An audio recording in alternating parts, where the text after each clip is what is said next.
UFC 300, man. Like I said, it's probably one of the best cards we've ever seen. It's definitely supposed to be promised to be the best card, and obviously they didn't disappoint. Obviously, first fight of the night, which is not normal because it's the early prelims, but we got former champions facing each other, Davison and Cody Garbrandt. Last fight of the night, obviously we got a current champion versus a former champion, and the former champion never lost his belt. He just had to give it up. Yep. And a slew of former champions, current champions, pretty much new prospects, like anyone you could think of, all in between. We got obviously Zhang Weili defending her belt, Justin Gaethje defending his BMF belt, Aljamain Sterling's first fight at featherweight, Bo Nickel first fight in the main card. He's definitely been doing good with an unbeaten streak. And obviously, one of the big topics is Kayla Harrison and her UFC debut. So definitely think Dana White didn't disappoint. Funny enough, this was the B side of that card. They were supposed to promise us John Jones, Conor McGregor. Like there was supposed to be a lot more other fights we were supposed to get.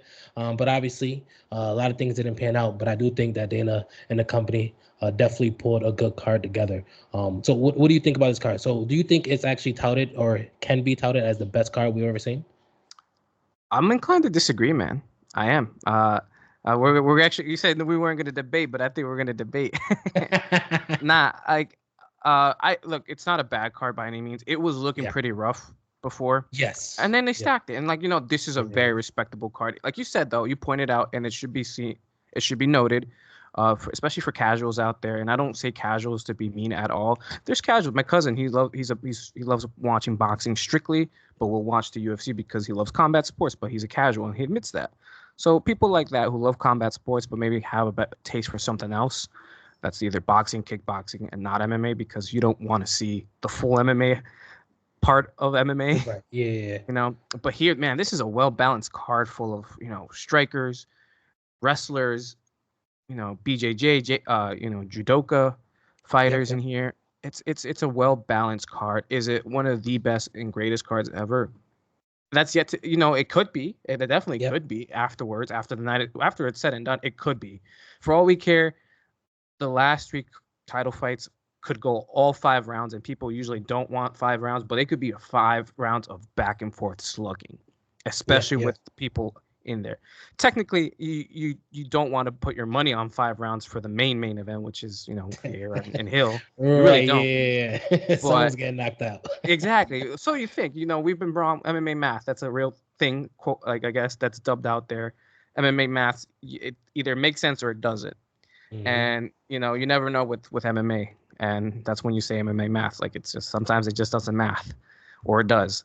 But this card it's solid. Before, though, it was looking pretty rough. They didn't even have a main event really tapped in until Fierro, I think, won the belt, and then a month or 2 later it was announced that it was going to be him and Hill. It was like after another UFC event, and everyone was and if he lost, they would have had nobody. Yeah, exactly. That's the other thing. But overall, like, it was everyone was, when they announced that this would be the main event for 300, people were underwhelmed, and they still are underwhelmed, and I get that. That's their opinion. You want a name out there. You would have probably preferred Izzy on 300. You probably would have preferred Fierro versus Izzy for the 205 belt. Yeah. That's people probably wanted, but Izzy's not physically or mentally able, or he's just not willing. He probably wants to talk numbers. Who knows? You wanted, like you pointed out, people wanted Jones, and we thought it was going to be Jones, but maybe it was money, maybe it was timing, maybe it was his camp. It could be a number of any of those things, and especially now coming out that he's having some legal troubles once again. Yep. He's not doing well in that record. He's like 0-5 with that. I know, man. At this point, I don't know when we're going to see him again. I'm at this point, like, he should be stripped, man. I'm sorry. Like, I'm one of those guys. If there's inactivity, you got to strip him. And Connor, I was upset that they allowed him to be an interim after his injury. Aspinall didn't win. Like, he deserved that. They should have been stripped Jones. Yeah, they should have. So I don't know. But, like, I get there was always potential, and especially if they quote unquote say for these bigger cards, these like century cards or 300s. But also, you got to remember, it's just a number. It's not technically even 300. It's like 3 plus something because they had like Wait, they have one half. every week. Not even that. It's just like the pay per view ones. Like they had some that were like there was one that had like a decimal in it or something in I it. know what you're talking about. Yes, Yeah, there yep, was yep. like a So few we're pay per we're views back in the technically a day. few past 300. Yes. Yeah, so yeah, so I get it, and so it like I just think people shouldn't read too much into it. You have a solid stacked card. Yeah. People have already like feel like bored because of some of the fight nights that they do. But even then, I'm always happy to have a fight night because that's how you see prospects. That's how you see contenders. That's how Hmm. you see a lot of what you have on this card now because of those fight nights. Gaethje made his living on those fight nights, man. That's how Oh he yeah. got. That's how he got his pay per view. He fought on fight nights, and that's how he got his pay per view money. And now he's fighting again on another pay per view. He's probably gonna earn another fight of the night and get another bonus. So that's you got to watch everything, and if not everything, at least watch something, so you can be ready for these stacked pay per view cards, and it is stacked. So Yeah. So I think I definitely hear what you're saying. That's why I kind of said like this is the B list. We were supposed to yeah, get a way yeah, better card. you said that But beautifully, this man.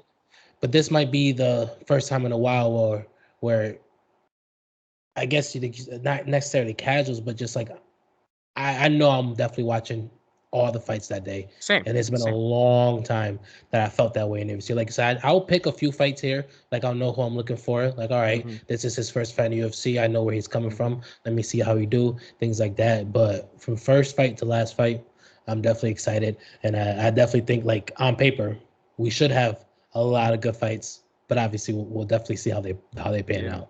yeah. There's gonna be people stuck on the prelims and even the early prelims. I think they're gonna have early prelims. I assume like Jim Miller should be on the main card in my opinion. That dude's fought on 100, 200, and now he's fighting on Just 300. give him an equally even opponent Yeah, and let them bang it out. and they did with Bobby Green. I think it's Yeah, money. I yeah, think it's great. yeah. But they put Bo Nickel Yeah, instead. what are you gonna do? They're trying to hype him up, man.